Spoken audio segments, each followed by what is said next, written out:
Bapak, Ibu, saudara-saudari sedama yang berbahagia.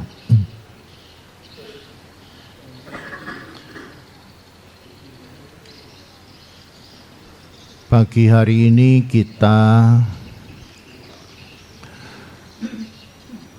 memperingati Hari Suci Asada atau yang sering juga disebut sebagai Asalha Puja.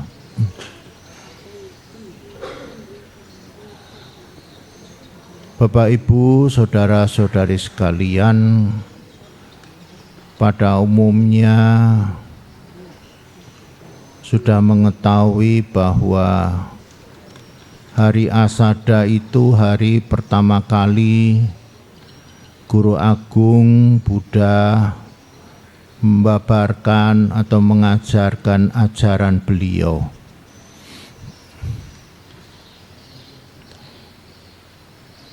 Memang hari Asada itu adalah hari khotbah pertama, yang artinya Guru Agung yang pertama kali membabarkan ajaran.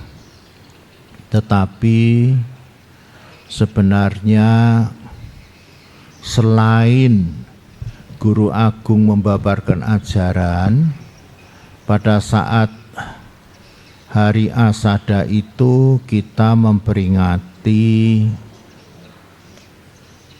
terbentuknya Bhikkhu Sangha, yaitu 5 orang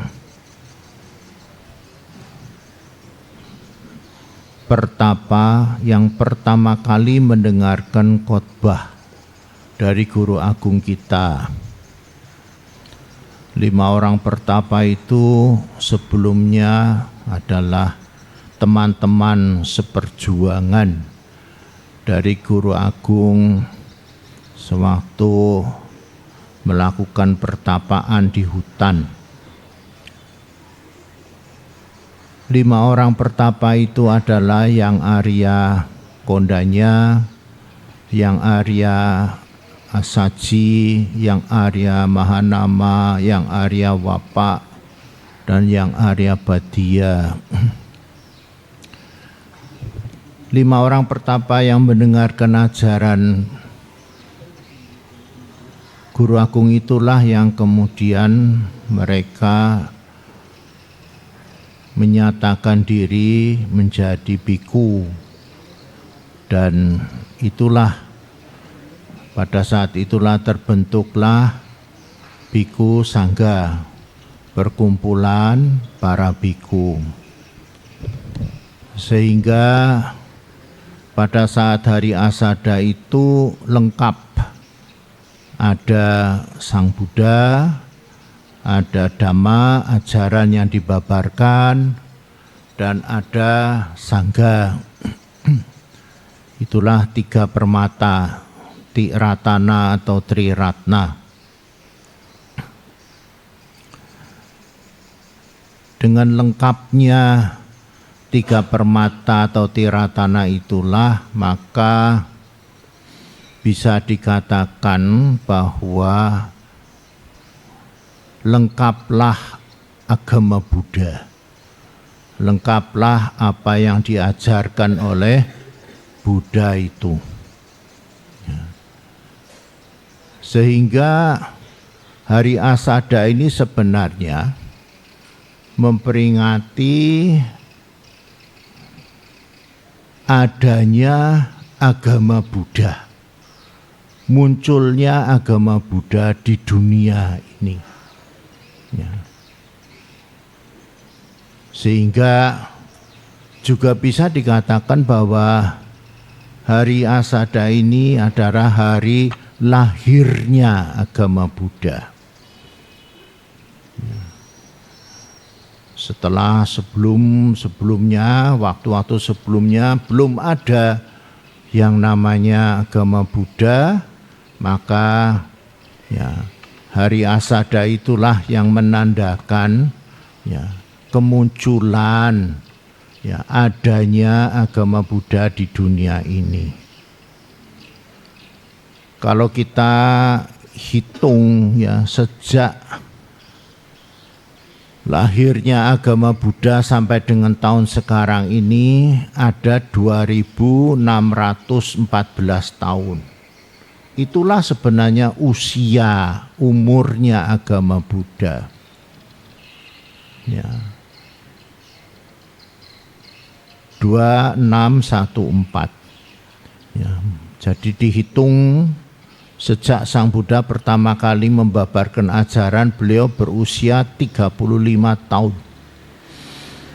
Ya, pada tahun 588 sebelum Masehi sampai dengan tahun sekarang ini. Kalau kita sekarang menggunakan tahun Buddhis 2569 ya, atau Buddhis era atau tarikh Buddhis 2569 itu dihitung setelah Guru Agung meninggal dunia. Setelah Sang Buddha berusia 80 tahun.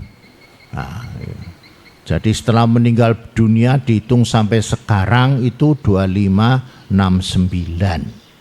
Nah, memperingati Trisuci Waisak 2569. Artinya ya sudah 2569 tahun yang lampau Guru Agung meninggal dunia sebenarnya itu.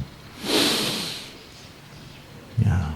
Lah kalau kita mau tahu umurnya agama Buddha, yaitu dihitung sejak Asada.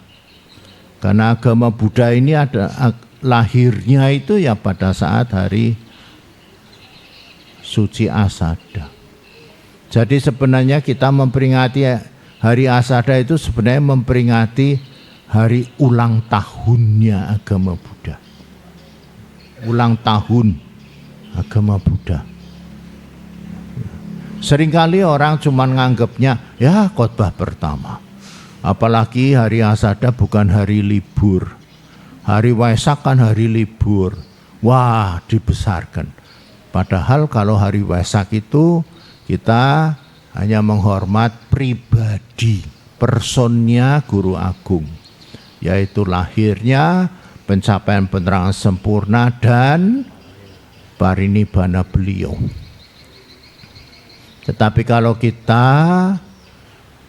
mau mengingat ya kapan ya agama Buddha mulai ada, ya, itu kita sebenarnya ya itulah peringatan Asada. Kapan agama Buddha ini mulai ada. Itu. Dan ini penting Bapak Ibu, kalau agama Buddha tidak ada, ya kita tidak jadi umat Buddha. Mana bisa kita jadi umat Buddha, tidak ada ajaran nih. Ya, kalau ajaran tidak dibabarkan oleh Guru Agung kan kita tidak bisa ya mengikuti ajaran. Ya otomatis kita tidak bisa menjadi umat Buddha. Ya. Justru karena ajaran ini dibabarkan oleh Guru Agung pada hari Asada itulah kita bisa mengikuti ajaran Buddha dan menjadi umat Buddha. Bapak Ibu, saudara-saudara sekalian, ya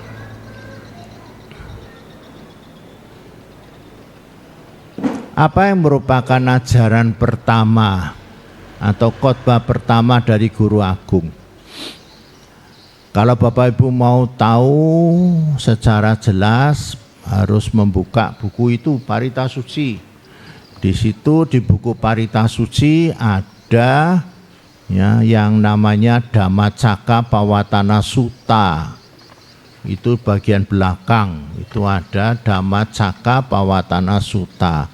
Khotbah pemutaran roda dhamma.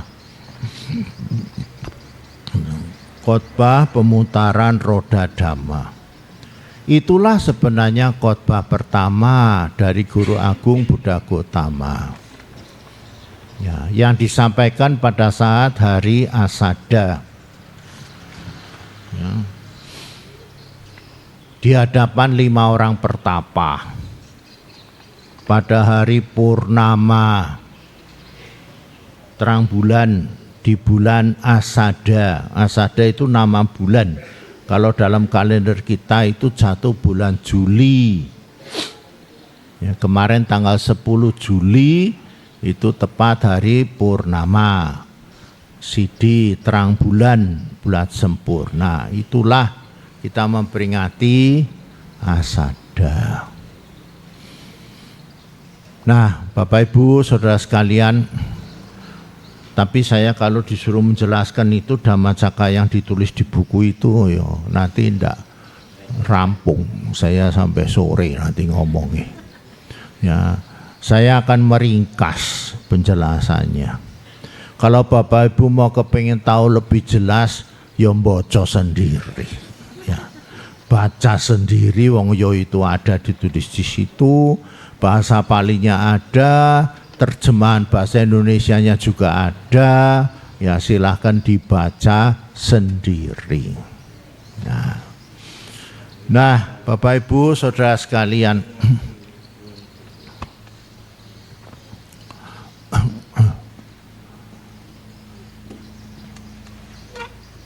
sebelum saya menjelaskan ya, secara ringkas dari khotbah pertama Guru Agung itu, saya mengajak Bapak Ibu untuk kilas balik, flashback ya, kehidupan dari Guru Agung kita. Sewaktu beliau itu masih sebagai Pangeran Siddhartha, tinggal di istana Kapilawastu. Ya. Pada waktu itu, ya, Pangeran Siddhartha tinggal dalam lingkungan ya, istana yang serba mewah, serba berlebihan, serba nyaman. Ya, semuanya menyenangkan. Ya. Kemudian pada satu saat Pangeran Siddhartha itu minta izin sama orang tuanya, yaitu Raja Sudodana, untuk jalan-jalan keluar istana. Ya, karena beliau itu kalau dalam istana selalu menyenangkan terus, membahagiakan terus ya.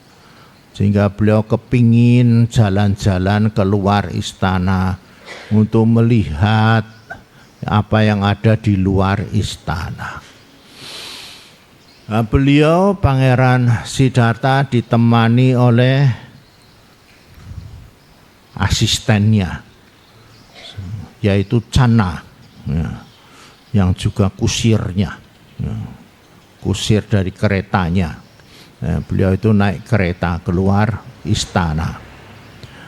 Nah, waktu beliau keluar istana itu, ya, beliau melihat keadaan di luar istana yang beda dengan di dalam istana. Di istana serba menyenangkan, ya.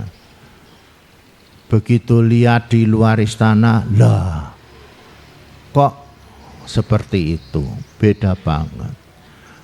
Nah, ada satu kejadian, ya, ada satu penampakan. Ini bukan penampakan makhluk halus, bukan. Nanti kira penampakan makhluk halus. Ini penampakan sungguh-sungguhan, ya, dari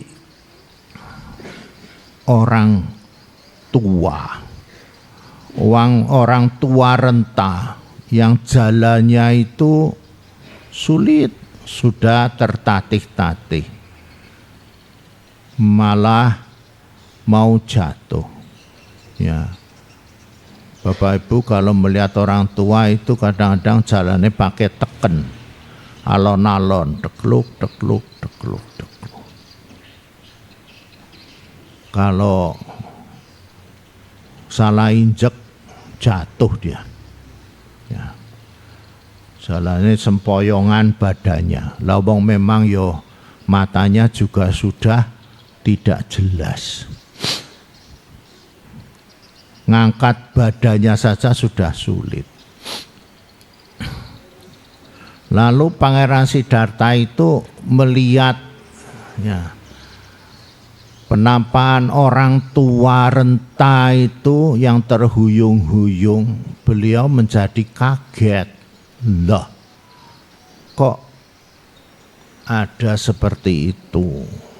Ya, kasihan sekali. Orang mengalami seperti itu. Ya, ini jadi karena meta karuna beliau, cinta kasih sayang beliau itulah yang menyebabkan beliau itu menjadi sangat terkejut dan lalu menjadi pikirannya ternyuh, kasihan sekali. Ya, orang mengalami seperti itu.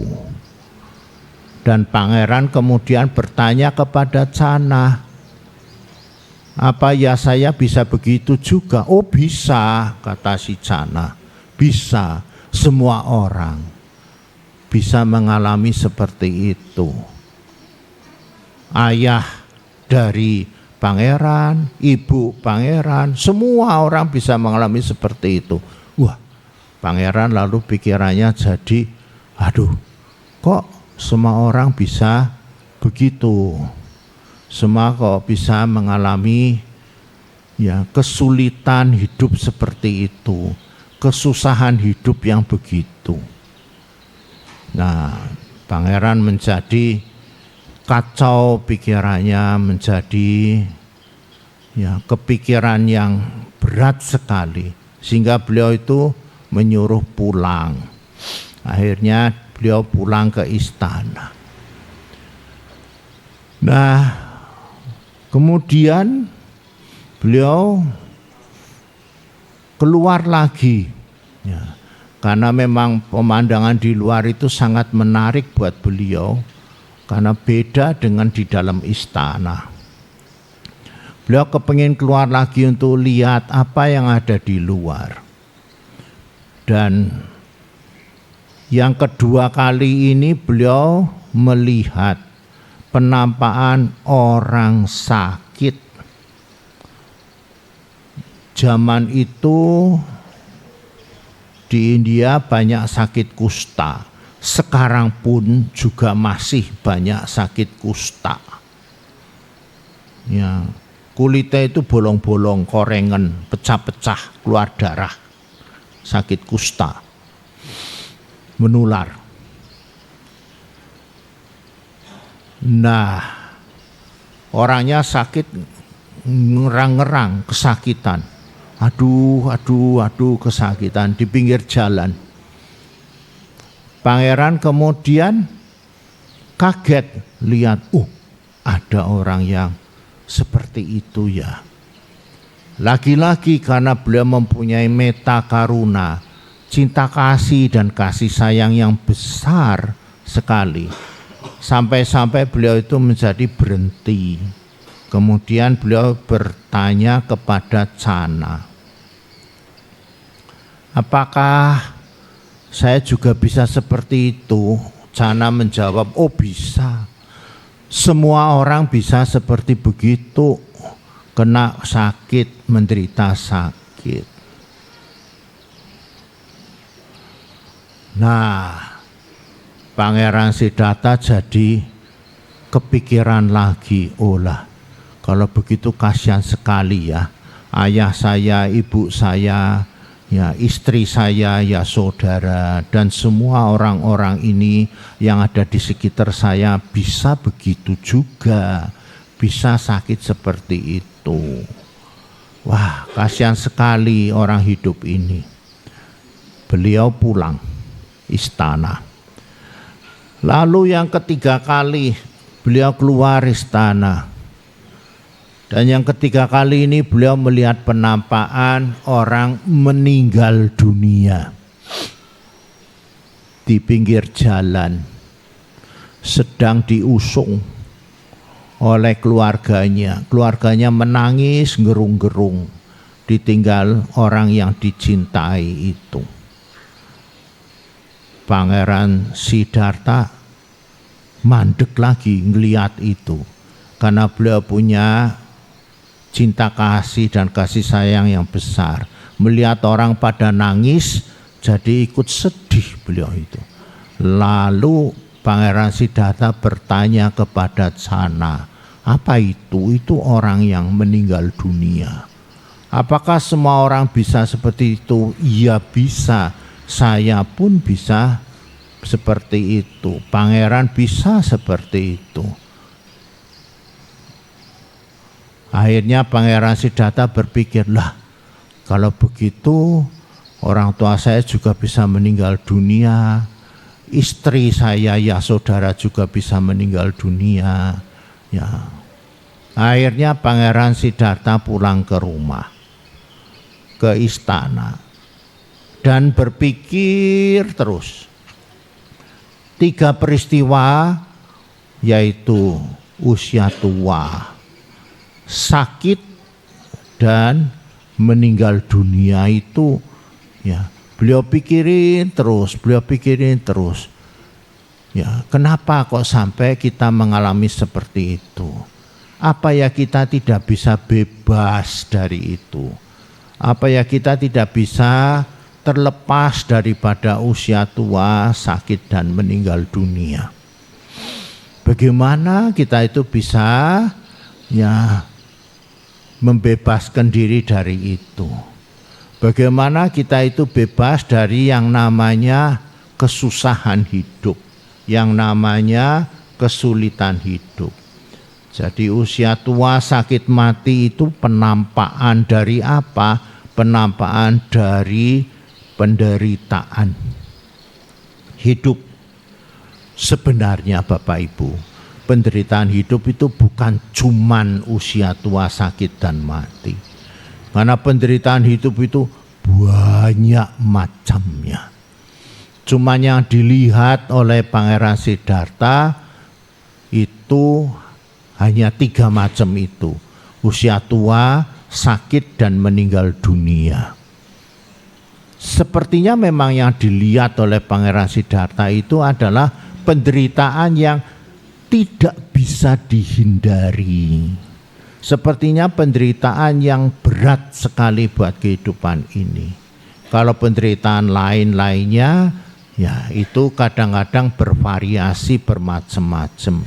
Ada orang yang punya penderitaan macam-macam, ada yang kecil, ada yang berat, tetapi yang pasti semua orang mengalami usia tua, sakit, dan meninggal dunia.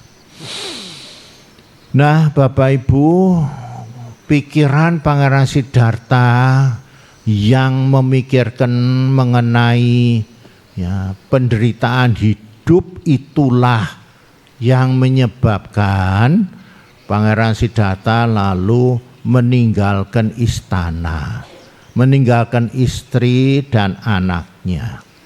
Beliau itu ya hanya punya pikiran bagaimana ya supaya kita itu bisa bebas dari penderitaan.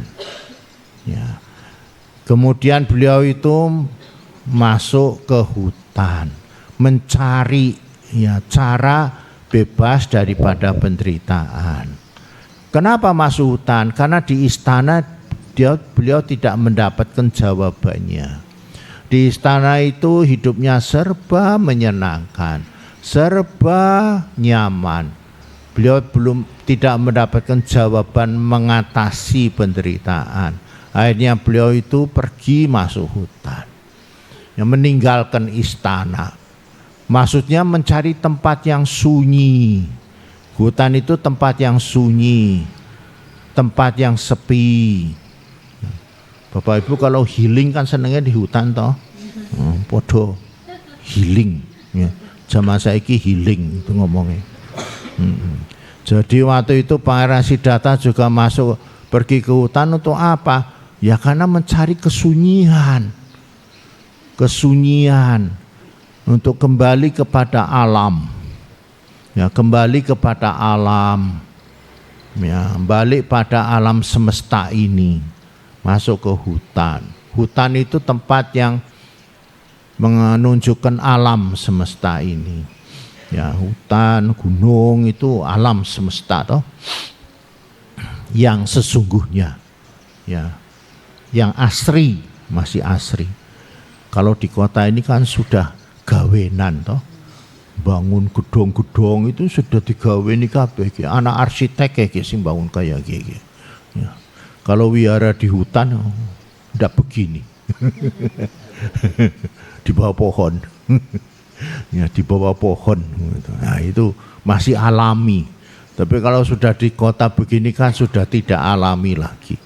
Sudah buatan tangan manusia, direkayasa.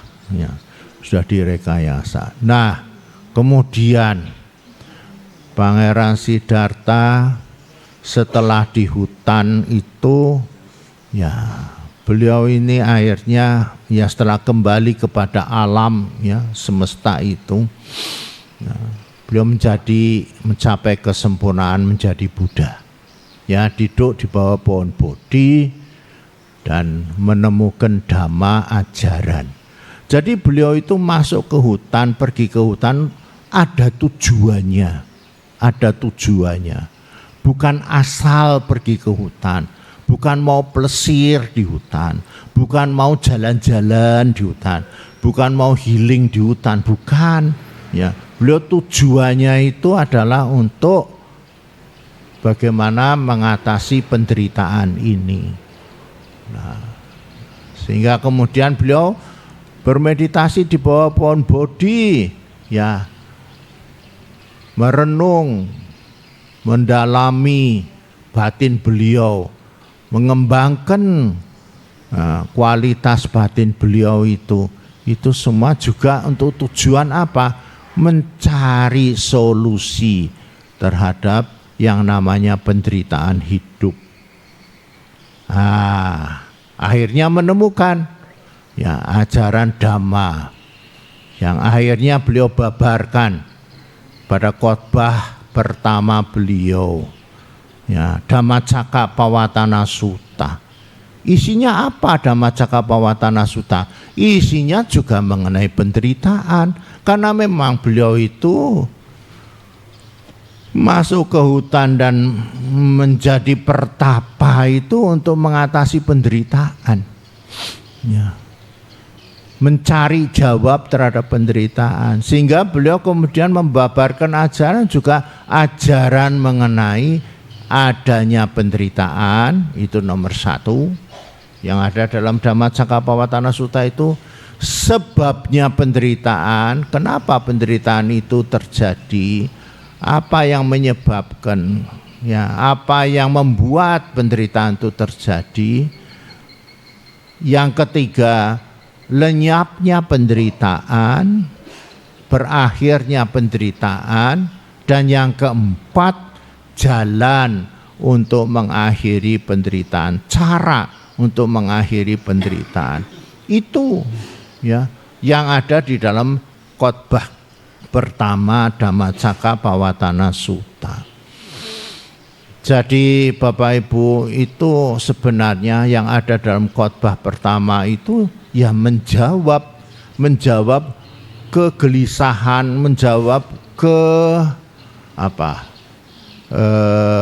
keinginan beliau sewaktu sebagai pangeran itu, ya, Pangeran Siddhartha, untuk mencari solusi terhadap yang namanya penderitaan hidup ini. Ya, beliau meninggalkan istana itu, ya maksudnya itu untuk apa? Untuk mencari jawab terhadap bagaimana kita bisa membebaskan diri dari penderitaan. Gitu.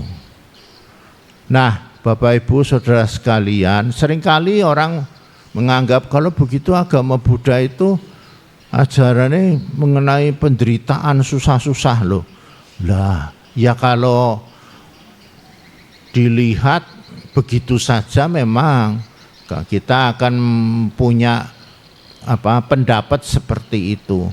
Tapi sebenarnya ya kalau orang mengatakan kepingin hidup bahagia, justru ya itulah yang merupakan tujuan daripada ajaran Buddha. Berakhirnya penderitaan itulah kebahagiaan.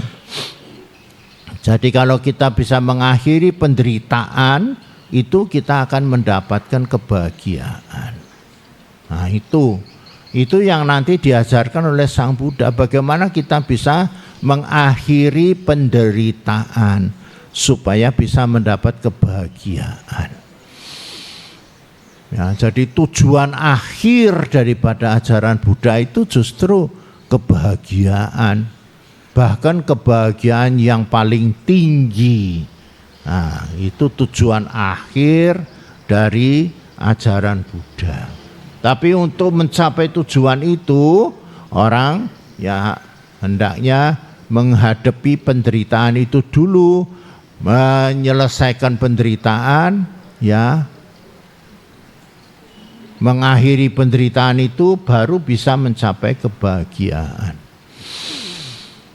Bapak Ibu Saudara sekalian, saya mau kasih contoh, ya. Salah satu bentuk daripada penderitaan itu adalah sakit. Ya, sakit. Ya. Ya. Tapi ini sebenarnya penderitaan badan, ya, fisik, ya, penderitaan badan atau fisik jasmani itu sakit. Ya. Sakit ini setiap orang pasti ya akan pernah mengalami sakit, ya. Dan sakit itu mesti ada sebabnya. Kenapa kita sakit? Kalau kita kepingin ngobati supaya kita itu tidak sakit, ya sebabnya itu sebenarnya yang harus diatasi. Ya. Jadi kalau kita sakit, misalnya sekarang itu kan sedang musim flu, ya, batuk, pilek, ya. Apa sebabnya? Sebabnya ya cuaca yang tidak menentu. Kalau pagi, siang panas, kalau malam dingin sekali. Ya, ini bisa menjadi sebab. Tapi selain sebab cuaca, sebenarnya ada sebab yang menentukan dalam hidup, dalam diri kita. Itu apa? Daya tahan tubuh kita. Memang iklimnya berganti-ganti seperti itu. Tapi daya tahan tubuh kita masing-masing tentu beda-beda. Ada orang yang punya daya tahan tubuh kuat sehingga dia bisa menghadapi cuaca yang silih berganti seperti itu, tidak kena flu. Tapi ada orang yang daya tahan tubuhnya lemah sehingga dia terkena flu. Nah, jadi di sini ada sebab, yaitu apa? Daya tahan tubuh yang lemah. Kalau iklim kan tidak bisa diubah-ubah, Bapak Ibu. Ya iklim ngikutin ya perputarannya iklim. Ya, paling kalau saudara tidak mau menghadapi iklim seperti ini, ya saudara pergi meninggalkan tempat ini, gitu toh. Tapi yang namanya daya tahan tubuh kita ini kan bisa ya ditangani, gitu. Nah, bagaimana mengobati kita sakit? Ya itulah. Ya daya tahan tubuh kita itu ditangani dengan baik. Istirahatku yang cukup, kemudian juga makanannya yang bergizi. Ya. Kan sekarang ada makanan bergizi gratis, MBG. Saudara dapat MBG tidak? Apa cuma anak sekolah ya? Ya, makanan bergizi gratis juga, lalu olahraga misalnya. Minum vitamin, mineral yang cukup, yang itu bisa memperkuat daya tahan tubuh kita. Nah itu sebenarnya solusi, itu adalah obat bagaimana untuk mengatasi penderitaan yang namanya sakit badan. Tentu sakit itu macam-macam. Ada sakit yang selain badan, ya selain flu, macam-macam yang lainnya ada. Nah, kalau sakit badan itu praktis lebih mudah, Bapak Ibu. Ya, kalau sakit paling yaitu obatnya pergi ke dokter. Apalagi kalau hari di sini kan hari Minggu keberapa? Ketiga ya Pak Bagio yang tuh minggu ketiga Pak Bagio sudah kasih dokter, sudah kasih obat lagi di sini. Wah, kalau sakit badan memang tinggal pergi ke dokter gitu ya. Minta obat, diminum yang rajin, obatnya diminum loh ya, jangan dipentelengi saja. Malah dibawa pulang enggak diminum ya enggak sembuh, ya harus diminum jadi sembuh. Nah, itu kalau sakit badan. Nah, yang menjadi berat sebenarnya, yang lebih berat daripada sakit badan itu sakit mental, sakit pikiran, Bapak Ibu. Itu yang lebih berat daripada sakit jasmani. Ya, sakit mental, sakit pikiran. Nah, yang dimaksud Sang Buddha di dalam ajaran beliau itu di dalam Dhammacakkappavattana Sutta itu sebenarnya adalah penderitaan mental, penderitaan pikiran. Jadi beliau itu bisa dikatakan ibarat dokter mental, dokter pikiran yang sebenarnya mau ya memberitahu pada kita mengenai bagaimana mengatasi penyakit mental, penyakit pikiran itu. Ya, jadi penyakit mental itu apa, Bante? Ya, mulai stres, tegang, cemas, enggak bisa tidur, ya. Itu penyakit-penyakit yang katon, saudara, yang kelihatan. Yang kelihatan itu seperti itu. Ya, karena biasanya penyakit mental juga macamnya banyak sekali, ya, banyak sekali. Dan ini kalau mau diteliti, diriset, mungkin banyak banget ini, ya, macam-macamnya yang namanya penyakit mental itu. Sebenarnya penyakit mental yang paling berat itu adalah loba, dosa, dan moha. Itu penyakit mental paling berat. Serakah, benci, dan ego, keakuan yang besar. Serakah itu orang yang tidak pernah puas, semuanya mau dikuasai, semuanya mau diambil, tidak memberi kesempatan pada orang lain untuk hidup. Kalau bisa orang lain mati kabeh, sing urip awake dewek, itu serakah. Kemudian benci itu orang yang memang musuhan, selalu nadanya tinggi, temperamen tahu ya, wajahnya itu meteng-teng ya, abang terus warnane, merah wajahnya, ya wajah merah ya. Kakek minum gue caranya sih Wiwi. Ya itu temperamen, ya itu juga kebencian, senengnya musuhan, ndak sukaan, apapun segala diomong disalah-salahkan. Kemudian ego tentu kesombongan, keakuan, angkuh, ya, menganggap dirinya lebih dalam hal apa saja, bisa kepinteran, bisa kekayaan, bisa kekuasaan, kedudukan. Wah, itu kalau sudah egonya besar, ya timbullah keangkuhan, kesombongan itu, merendahkan orang lain. Itu penyakit mental yang berat. Ya, kemudian penyakit mental yang anak cucunya, ya, itu ada anak cucunya itu loba, dosa, moha. Apa, Bante?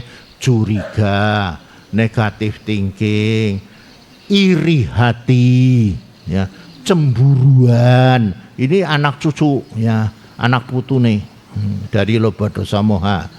Terus anggapan-anggapan negatif ya. Kalau diomongnya apa selalu punya pikiran negatif. Tidak pernah banyak punya pikiran positif. Ya, itu anak cucunya juga ya kecurigaan itu. Belum lagi merendahkan orang lain, terus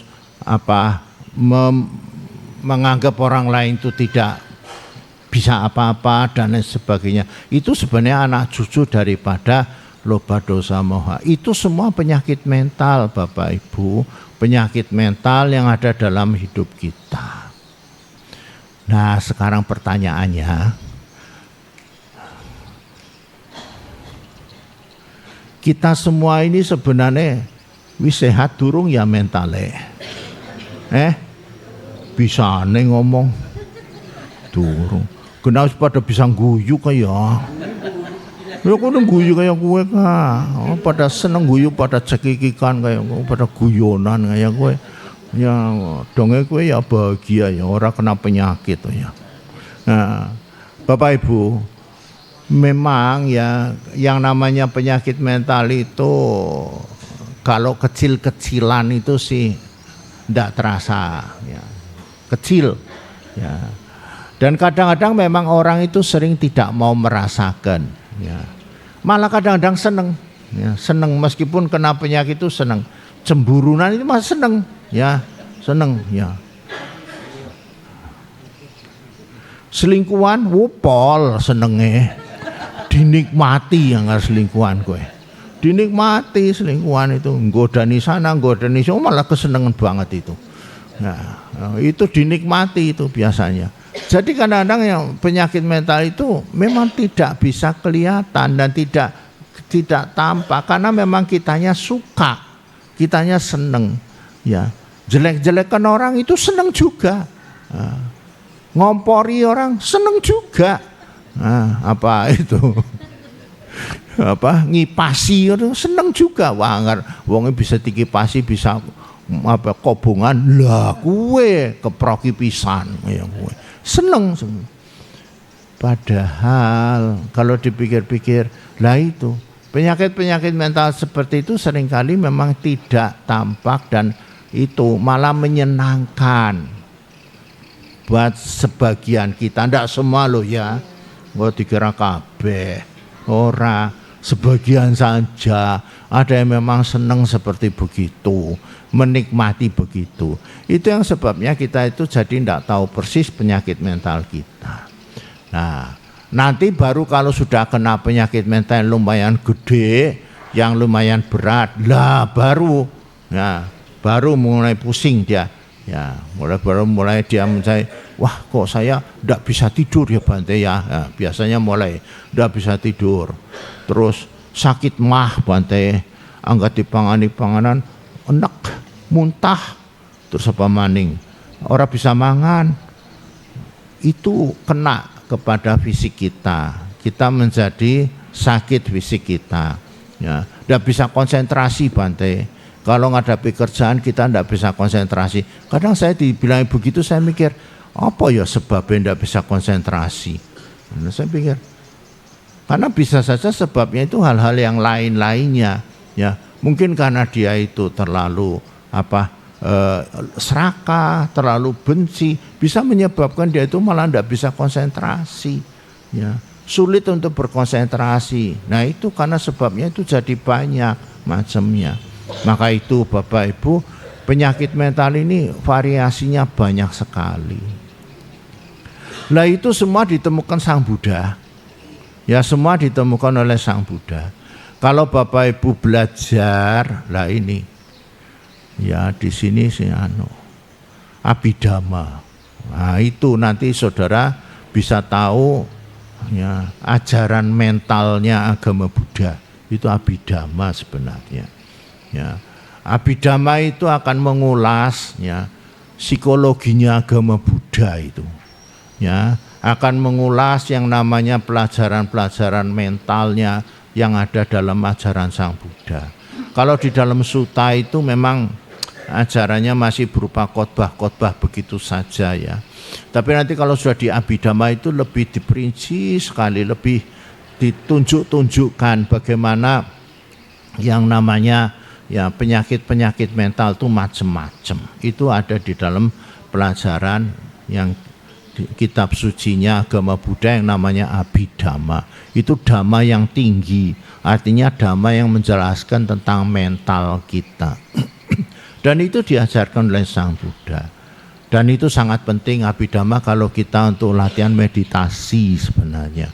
Kalau kita latihan meditasi sedikit banyak tahu Abhidhamma itu ada baiknya. Karena ya mesti akan nyenggol-nyenggol Abhidhamma juga.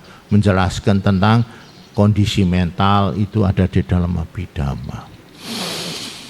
Nah Bapak Ibu Saudara sekalian, jadi penderitaan mental yang diajarkan Sang Buddha, yang ditunjukkan Sang Buddha itu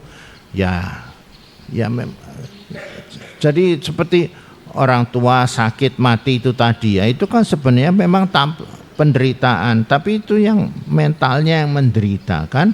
Orang tua itu mentalnya menderita, pikirannya menderita. Orang sakit juga pikirannya menderita. Orang mati ya pikirannya menderita. Gitu. Jadi yang menderita di sini adalah pikirannya, mentalnya itu. Ya. Nah ini yang kemudian diperhatikan oleh Sang Buddha. Lalu bagaimana cara mengatasi ini, penderitaan ini? Lalu di situ Sang Buddha mengatakan semua penderitaan ada sebabnya, ada yang menyebabkan itu terjadi. Nah, misal orang tua, kenapa dia menderita? Ya bisa jadi karena dia masih kepingin muda. Ya, bisa jadi karena ada kemelekatan dengan sewaktu masih muda. Ya, bisa jadi masih kepingin macem-macem karena lobanya loba itu kepingin macem-macem. Bisa jadi karena ya dia membenci usia tua itu sendiri. Kenapa saya jadi tua? Sewaktu muda saya belum tak pol-polna ya. Jadi belum dipol-polna sewaktu muda ya, jadine merasa durung apa-apa kayak wis tua ya, wis ora bisa apa-apa kayak gue. Jadi suatu masih muda jonge maunya dipol-pol nah dong, tapi sudah tua ndak bisa. Membenci kondisi itu bisa juga. Timbul ego itu apa? Rendah diri sebagai orang tua. Karena orang rendah diri dan rendah diri dan tinggi hati itu sama-sama ego, Bapak Ibu. Rendah diri tahu ya, minder. Kalau kita itu rendah diri menganggap kita itu orang bodoh, aku wong bodoh, aku wong orang duwe, aku wong apa maning kae. Pokoknya itu aku, itu ego juga. Jadi ego itu bukan cuman saya berjasa, saya pinter, saya sugih, saya kuasa, bukan. Tapi aku itu bisa juga karena sebaliknya dari itu. Sebaliknya apa? Yaitu rendah diri. Nyong si wong orang duwe sih ya.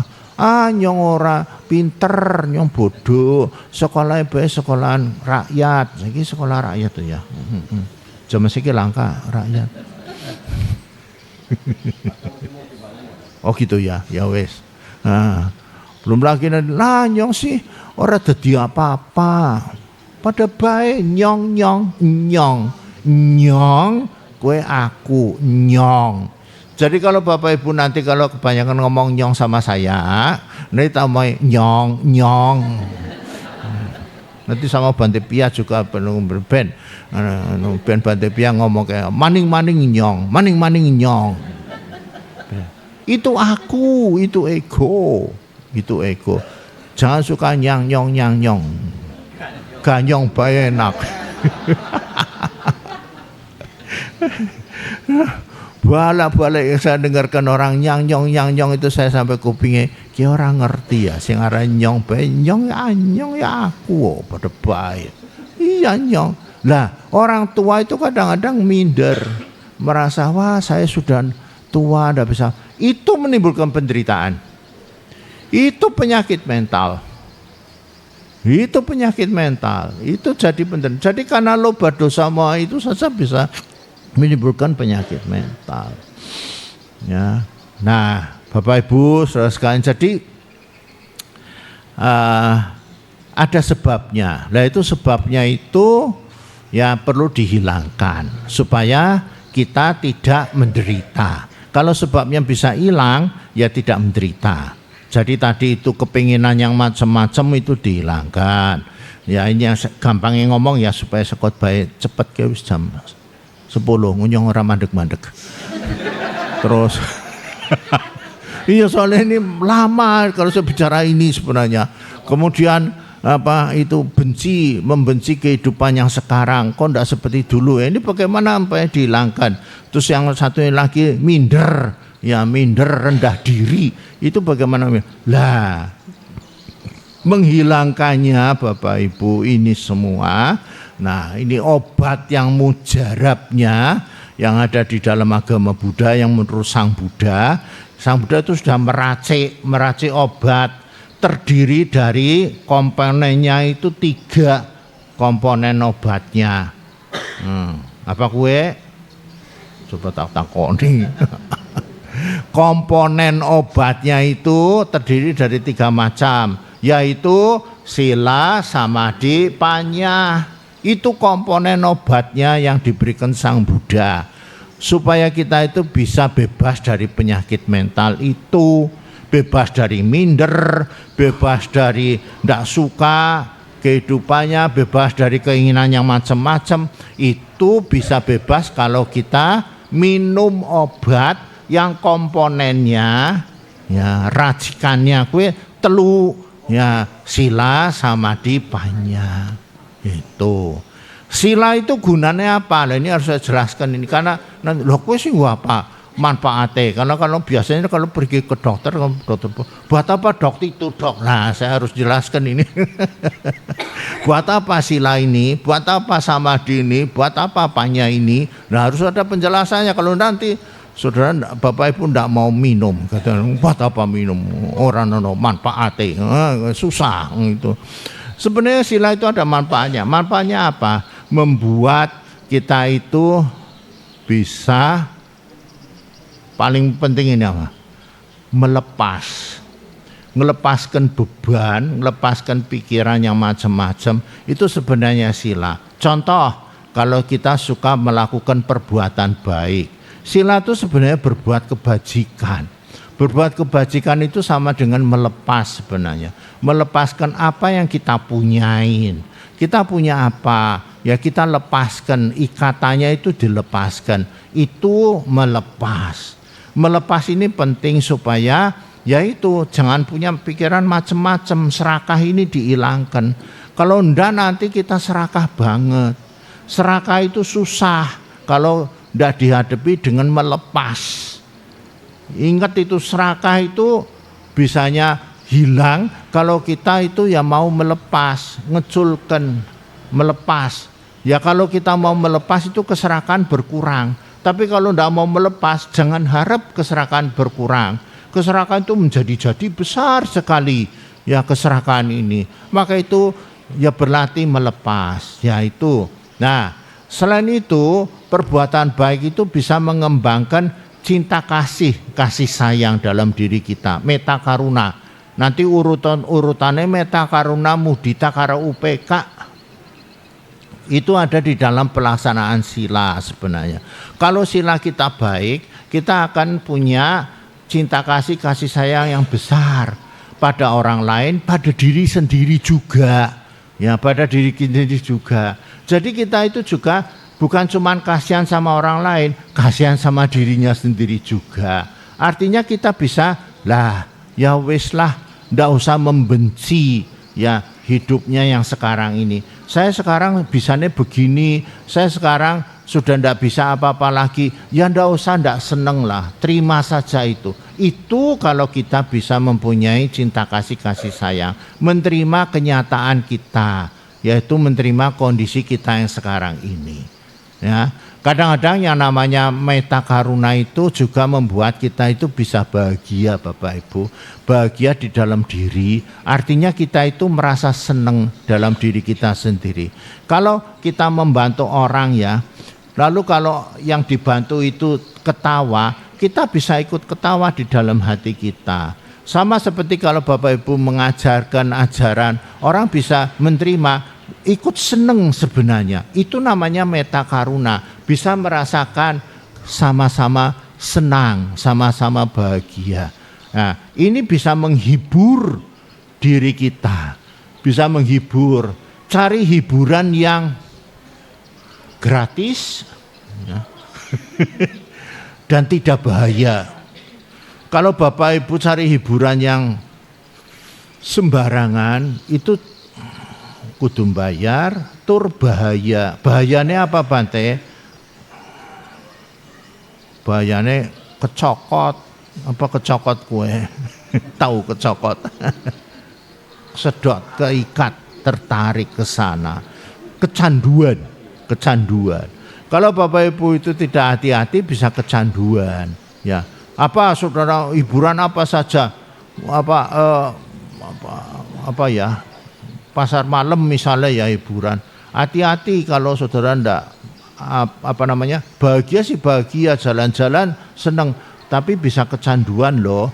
Jadi kepingin terus ndak berhenti kepinginnya itu. Jadi dia kalau ndak pergi malah ndak bahagia. Ini kecanduan ya. Kecokot, saya bilang kecokot itu kecanduan maksud saya ya.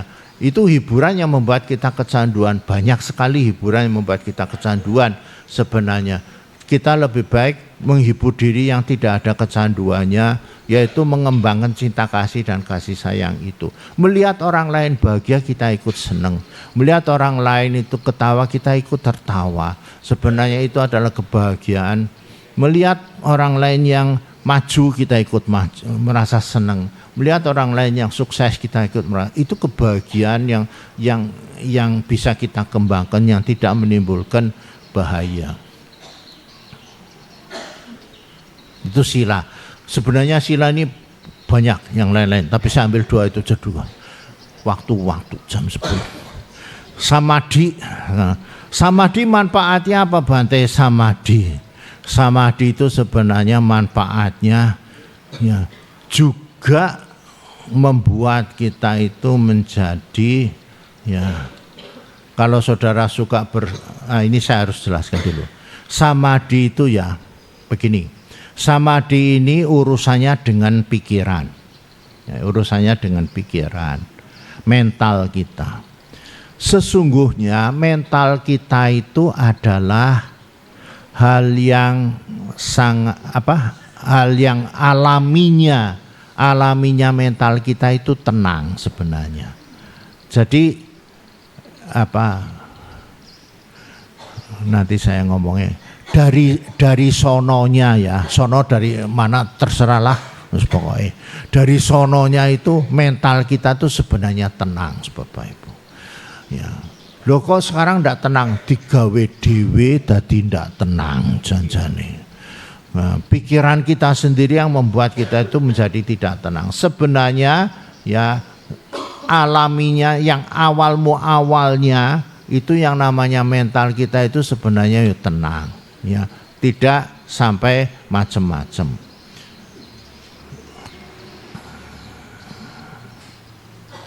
Nah ini kalau saudara mau pengen buktinya itu kalau janin ada dalam kandungan ibu, janin bayi ada dalam kandungan ibu, dia itu tenang, diem. Tanya Pak Dokter yang ngerti kalau saya nanti, kenapa bisa tenang itu, ya tenang, diem aja, itu tenang dia. Itu sesungguhnya alaminya seperti itu, tapi kemudian ketika lahir sengaja dibikin nangis, jadi digebrang-gebreng nangis. Jadi sebenarnya yang dulunya diem jadi pikirannya ndak bisa diem lagi sudah, karena memang dia harus dibegitukan supaya hidup ya. Itulah tandanya hidup itu ya kayak gitu saudara. Jadi dibuat jadi jadi tidak tenang. Memang hidup itu tidak tenang. Ya, kacau semrawut gitu, digombrang-gambreng, dimoni macam-macam ben tangi, pokoknya ben ora tenang. Memang hidup itu seperti itu. Ya, itu saudara bisa lihat sendiri gambaran seperti itu ya. Jadi yang namanya mental yang tenang itu kalau dalam samadhi itu dibikin kembali seperti alami, dibikin seperti semula lagi. Itu samadhi kita. Kalau Bapak Ibu latihan meditasi itu seperti itu, dibuat supaya pikiran kita, mental kita itu seperti dulu lagi. Dulu sewaktu kita itu masih belum lahir, waktu kita masih baru jadi janin, tenang, tenang. Dibikin kondisi yang alami lagi gitu. Yang sekarang ini kondisinya sudah tidak alami, sudah penuh dengan segala macam itu tadi, rekayasa pikiran macam-macam, bikin mumet sebenarnya. Lah sekarang ini matu samadhi itu dibikin jadi tenang lagi seperti semula. Nah itu latihan seperti itu penting di dalam samadhi. Ini obat membuat pikiran itu kembali kondisi ke alaminya, kondisi ke semulanya itu seperti apa. Nah itu dikembalikan ke situ. Itulah kita obat samadhi itu maksudnya begitu. Dikembalikan kepada kondisi pikiran yang masih asri, masih semula itu. Maka itu kalau orang meditasi kan bagus di hutan, di pohon-pohon, di tempat-tempat yang alami, karena itu mendukung kondisi yang alami itu. Karena memang ini pikiran mau dibikin ya menjadi pikiran yang masih alamiah itu. Nah, itulah dalam samadhi. Kita berlatih samadhi seperti itu. Nah, Bapak Ibu saudara sekalian, di dalam latihan samadhi itu bagaimana Bante supaya pikiran itu menjadi alami seperti itu ya. Nah di situ kita akan diajari bagaimana kita itu memperkuat kesadaran ya, karena alaminya pikiran itu adalah kesadaran kita itu perlu diperkuatnya. Jangan sampai kesadaran itu menjadi absen, jangan sampai yang namanya kesadaran itu hilang. Itu nanti tidak bisa jaga diri kita. Kita butuh supaya waspada, supaya bisa mengendalikan diri. Itulah yang namanya samadhi, latihan samadhi itu. Ya, jadi itu butuhnya samadhi itu seperti itu. Sehingga kalau kita menjadi alami lagi, ya kita bisa tahu yang namanya serakah itu seperti apa, benci apa, minder itu sebenarnya kondisi-kondisi yang tidak alami semua. Ya, kondisi-kondisi yang tidak alamiah. Dan inilah yang kemudian akan kita hadepin ya pada saat kita ya bermeditasi itu. Ya. Kemudian yang ketiga panya, kebijaksanaan. Obat kebijaksanaan itu sebenarnya manfaatnya apa? Bapak Ibu, nah ini sekarang saya mau ngajak mikir lagi. Di antara satwa hidup, makhluk hidup ya,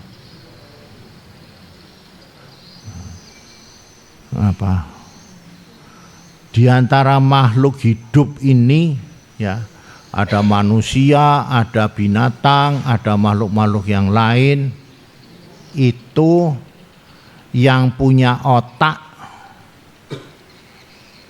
ya, punya otak pada umumnya apa? Manusia ya, binatang itu punya otak toh. Kalau setan enggak tahu punya otak. Dewa-dewa enggak ada. Nah, karena dia badannya lain, tapi kayak ada manusia itu sama binatang.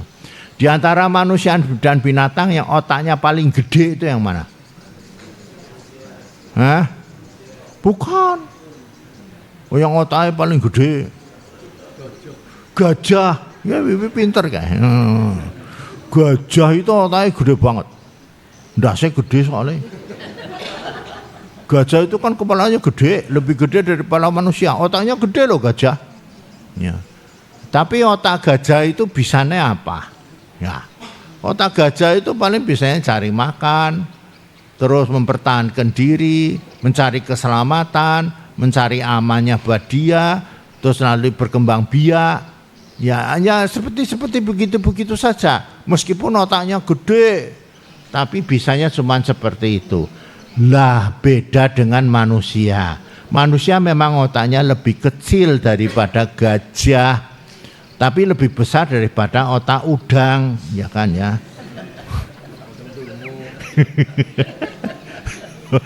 Udang itu otaknya cilik banget.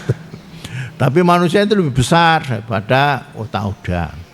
Otak manusia ini wah luar biasa Bapak Ibu. Membuat macam-macam bisa manusia. Mau bikin yang baik-baik bisa, mau bikin yang jahat-jahat ya bisa. Bom atom ya bisa, rudalnya Iran itu juga bisa. Yang blang-bleng kemana-mana bisa. Pesawat terbang supersonik yang wah canggih-canggih bisa. Sampai ke bulan juga bisa. Ke planet-planet lain juga bisa. Ya, yang baik-baik ada, yang jelek-jelek juga ada.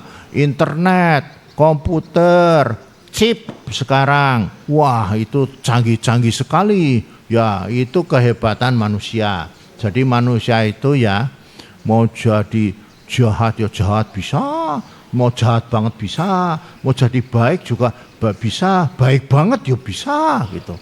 Nah, itu pikiran kita yang memang ya bisa membuat seperti itu. Nah, ini penting. Pikiran ini jadi diperhatikan Sang Buddha. Bagaimana? Nah, pikiran ini harus diisi. Diisi apa? Diisi yang benar, yang baik. Itu namanya panya, kebijaksanaan. Kalau pikiran ini tidak diisi dengan yang benar, pandangan-pandangan benar, pikiran benar, ya apa saja yang benar, ini nanti pikiran isinya yang jelek-jelek, yang jahat-jahat. Maka itu dikasih yang namanya pandangan yang benar, pengertian-pengertian benar. Itulah yang dimaksud dengan panya kebijaksanaan. Supaya pikiran kita itu jadi pikiran yang bermanfaat, yang baik, yang bisa mengatasi itu tadi loba dosa moha itu. Yaitu dengan misalnya saja diisi yang namanya pengertian tentang hukum karma. Diisi pengertian tentang hukum sebab akibat yang saling bergantungan. Ya, semua terjadi karena ada sebab. Diisi hukum perubahan. Ya, perubahan itu semuanya mengalami perubahan, tidak ada yang kekal abadi. Nah, semuanya sementara. Ya, semua pasti berlalu. Kalau hukum karma itu sekarang terkenalnya hukum tabur tuai. Jadi kalau Bapak Ibu mendengar tabur tuai apa? Itu hukum karma. Tabur tuai. Menabur itu menanam, menuai itu memetik. Jadi hukum tabur tuai. Masyarakat umum sering ngomong itu hukum tabur tuai. Itu juga pengertian. Kalau kita menabur yang baik, menuai baik, menabur buruk, menuai buruk. Ya itu pengertian-pengertian itu perlu di dalam pikiran kita. Supaya pikiran kita itu tidak ngaco, tidak isinya yang buruk-buruk. Diisi dengan pikiran-pikiran yang baik itu. Ya, diisi mengenai apa kebaikan apa, keburukan itu apa, perbuatan baik apa, perbuatan buruk apa, itu ada dalam pikiran kita. Itu namanya panya. Ya, nah inilah yang nantinya bisa menghadapi ya apa yang disebut itu penyakit-penyakit mental itu, apakah itu keserakahan, kebencian dan keakuan itulah. Nah ini yang obat ini yang Sang Buddha berikan kepada kita. Ya, jadi kalau kita menggunakan obat itu bagaimana? Ya, kita praktekkan itu tiga-tiganya itu. Ya, dari situ kita akan membuat kondisi-kondisi. Ya, akan membuat kondisi-kondisi di mana kita itu bisa mengurangi apa yang namanya penyakit-penyakit mental. Itu yang pertama kali harus kita lakukan, mengurangi dulu. Ya, ngurangi dulu. Kalau ngatasi sama sekali barangkali sulit, tapi ngurangi dulu, meredakan penyakitnya dulu. Diredakan, tapi menghilangkan total bisa jadi butuh waktu lama untuk menghapus total. Tapi kalau meredakan sebenarnya itu ya tidak butuh waktu lama. Asalkan kita mau melakukan itu, maka kita bisa membuat yang namanya pikiran kita itu ya tidak akan mengalami penyakit-penyakit yang membahayakan atau penyakitnya itu berkurang, ya tidak sampai membahayakan buat kita. Begitu Bapak Ibu, saudara sekalian, apa yang ada di dalam Dhammacakkappawatthana Sutta. Ya memang kita belum bisa sehat sepenuhnya ya. Ya syukur-syukur bisa sehat sepenuhnya. Ya besok-besok kapan suatu saat kita bisa sehat sepenuhnya. Tapi paling tidak kita sudah bisa mengurangi sakit-sakitnya itu sedikit-sedikit lah. Ya karena sudah dikurangi ya nanti kita akan bisa mendapatkan kebahagiaan. Ya kebahagiaan kehidupan. Kalau tadi ini sebagai penutup, saya awal kan saya sudah mengucapkan usia tua sakit mati. Lalu bagaimana Bante kita bisa bahagia pada usia tua sakit dan mati? Nah, ini jadi sering kali bertanya. Usia tua sakit mati bisa bahagianya bagaimana Bante? Nah, jawabannya gampang. Kenapa kita menderita? Itu jawabannya itu. Karena kita itu ya tidak bisa terima adanya usia tua sakit dan mati. Tidak bisa terima saya tua, tidak bisa terima saya sakit, tidak bisa terima saya mati. Lalu bahagianya apa Bante? Ya kalau bisa terima itu kita akan bahagia. Sebenarnya kalau kita bisa terima kalau tua ya sudah bisa diterima dengan lega hati, itu bahagia.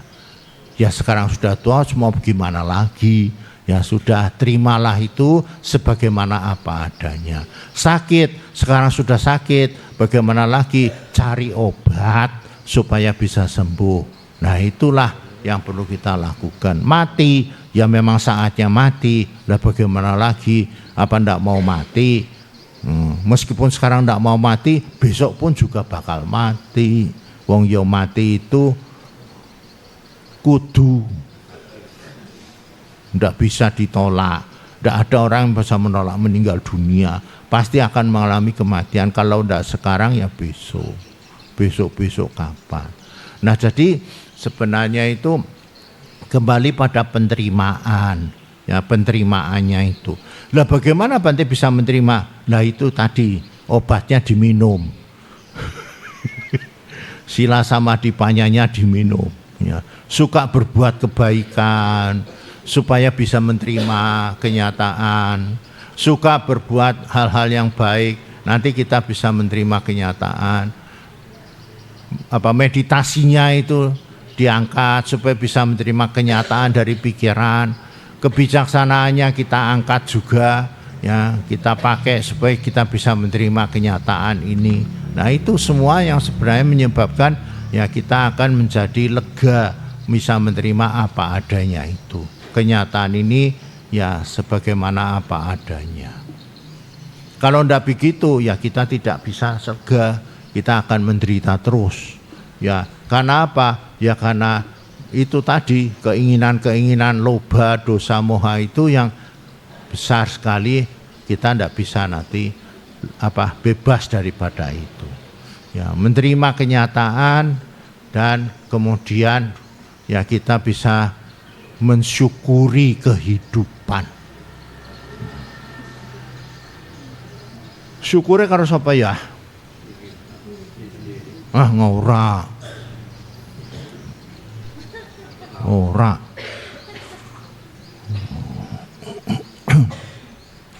Mensyukuri kehidupan kita itu ya mensyukuri kepada karma kita masing-masing. Kama yoni kama bando kama pati sarano yang kamang karisanti. Kue wis dibaca bolak-balik kaya orang belum mensyukuri. mensyukuri kuwi kan mensyukuri. Nah, kama dayado, kama yoni, kama bandu. Nah, kowe mensyukuri karmane dewek-dewek. Ya kersane sing hukum karma. Karmane dewek-dewek. Ya. Jadi kalau kita hidup sekarang ini bisa dikatakan kita mengalami apa yang kita alami ini adalah buah karma kita sendiri. Jadi ini merupakan buah karma yang terbaik yang kita alami dalam kehidupan kita sekarang ini. Ya, jadi memang ya seperti itulah ya kenyataan kehidupan ini. Ini adalah buah karma terbaik yang kita alami. Selamat merayakan, memperingati Hari Asada. Semoga kita semua berbahagia di dalam dhamma dan winaya. Semoga kita semua mendapatkan berkah dari Buddha, Dhamma, dan Sangha. Sekian, terima kasih. Sadhu, sadhu.